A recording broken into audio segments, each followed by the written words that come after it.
Now, you've worked with some Americans over your career with Motorola. You've been around Lance a little bit. You've been around Floyd and some other Americans. How do you compare Bob Stapleton to some other Americans you worked with in the past? Is he kind of bringing some new energy or different energy to this team, do you think? Well, I think he has the excitement that every past American I know had in the team, and he's trying to bring this into this team and really promote that excitement, that happy feeling of being around here and move up to get together. And I think that's one of the main things that I feel around being American. I think they really think positively and they want to move forward. If you don't move forward, you go backwards. And I think that's what I feel about Bob also, and that's a good thing, I think, for sure, for the young riders.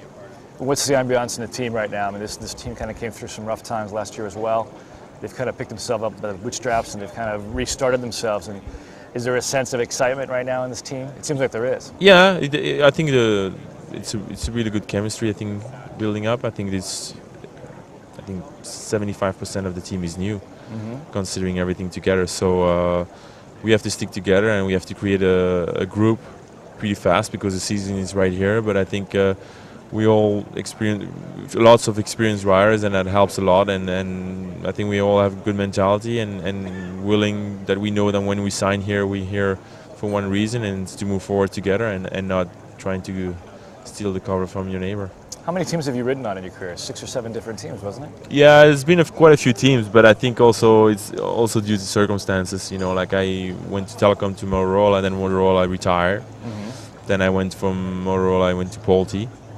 Then after 2 years I moved to Mapei, and then from Mapei the Belgium group went to Domo, which I went to with the Belgium group.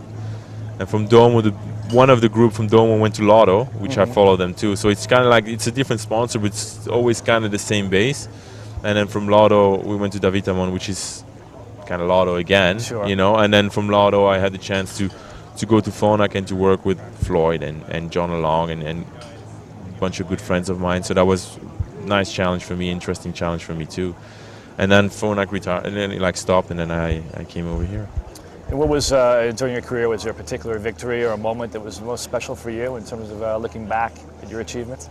Well, for my stage in the Giro, you know, it was my first big international win, and the way it happened was really exciting and emotional for me too.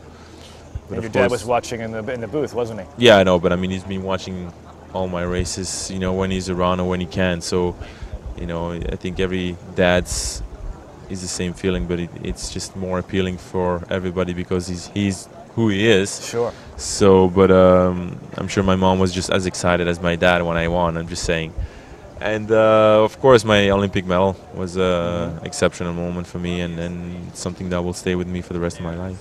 And you always had the issue of perhaps the comparison to your father, but it seemed like you never had an issue with that. I mean, you know, your father was who he was, but it never seemed like you had to try to live up to his standards, because I think you realized no one probably could ever anyway. No, I know. I mean, I know when I began that it was just, it never crossed my mind. I mean, it never crossed my mind to try. I wasn't raised that way too, saying, you know, you're the best and you can do everything. I think I wanted to start something that I build on myself and with my own, you know, with my own work and creating my own life basically. And then I choose cycling to do it, which was not probably the easiest way to do it, but that was my choice, and I stick to it. And I didn't try to go into his footsteps. I was trying to make my own footsteps, you know, on the side.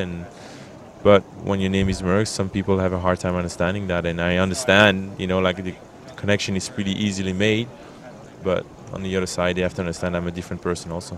Sure. Were you old enough to remember watching your father race? How old were you when he was winning the tours? Well, no, he retired when I was 5.5. Okay.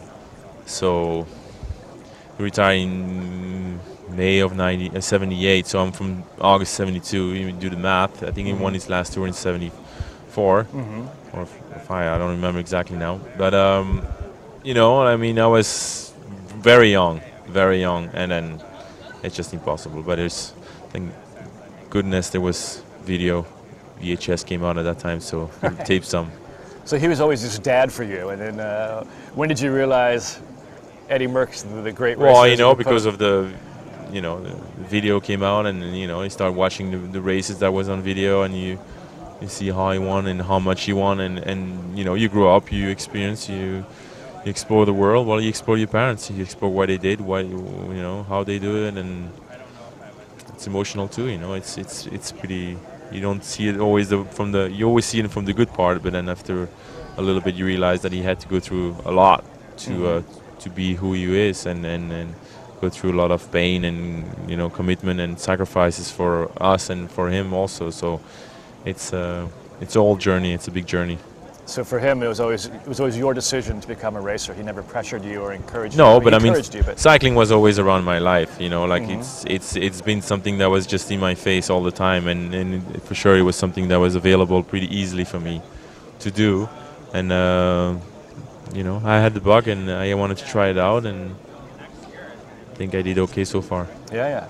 Will there be another generation of Merckx on the bikes racing, or is that something? So far it's going to be, and I think it's going to stick to the women's racing. Then, if my daughters are grown up and they want to race, I'd be more than excited to follow them racing. But we'll see.